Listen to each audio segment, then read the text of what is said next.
Hello everyone, আসসালামু আলাইকুম। কেমন আছেন সবাই? আশা করছি ভালো আছেন। আজকে আমার রেসিপি হলো ফুলকপির পাকোড়া।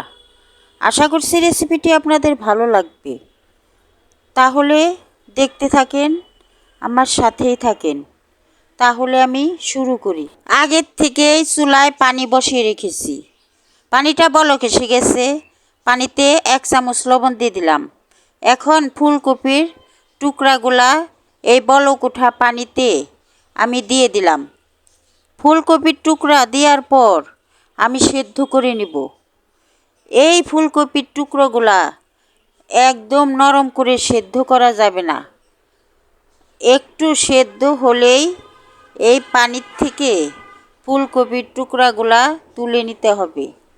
বেশি নরম হয়ে গেলে পাকোড়া ভাজতে কষ্ট হবে, মানে ভেঙে যাবে। ওই কারণে একটু সেদ্ধ হলেই তুলে নিতে হবে। আমার ফুলকপির টুকরাগুলা সেদ্ধ হয়ে গেছে। এখন আমি এই পানির থেকে ফুলকপির টুকরাগুলা তুলে নিচ্ছি। সবগুলাই ফুলকপির টুকরা তোলা হয়ে গেছে। এখন একটা ছাঁকনিতে আমি ঝরিয়ে রাখবো, মানে পানি থাকলে পানি জানি পড়ে যায়। একটা বাটি নিয়ে নিলাম, বাটিতে 1 কাপ বেসন দিয়ে দিলাম, আধা কাপ চাউলের গুঁড়া দিলাম, লবণ দিয়ে দিলাম, হলুদের গুঁড়া দিলাম, মরিচের গুঁড়া দিলাম, ধনিয়ার গুঁড়া দিলাম, আদা রসুন বাটা দিয়ে দিলাম। এখন পানি দিয়ে ভালো করে আমি একটা ব্যাটার তৈরি করে নিব। ব্যাটারটা একদম ঘনও হবে না, আবার পাতলাও হবে না, মাঝামাঝি রাখতে হবে। তাহলে পাকোড়াটা সুন্দর হবে। চাউলের গুঁড়া দেওয়ার কারণ, চাউলের গুঁড়া দিলে পাকোড়াগুলা মচমচে থাকে অনেক সময়।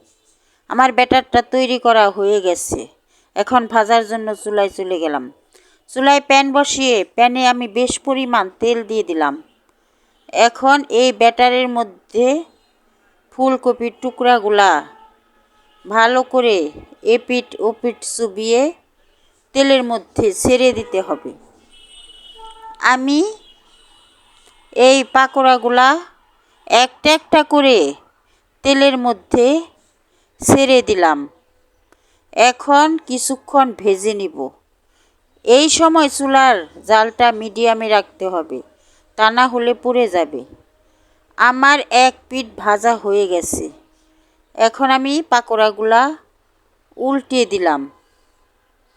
উল্টিয়ে দিয়ে আবারও উল্টা পিঠ আমি কিছুক্ষণ ভেজে নেব।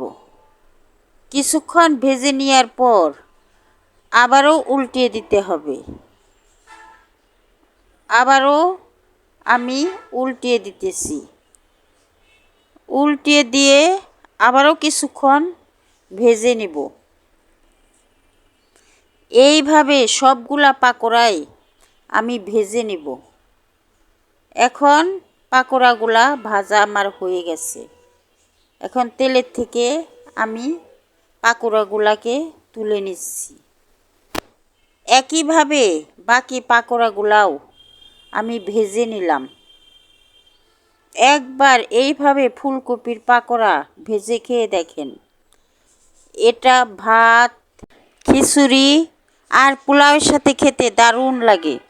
যদি আমার রেসিপিটি ভালো লাগে তাহলে আমাকে একটা লাইক দিয়ে সাবস্ক্রাইব করে আমার পাশে থাকবেন। আল্লাহ হাফেজ।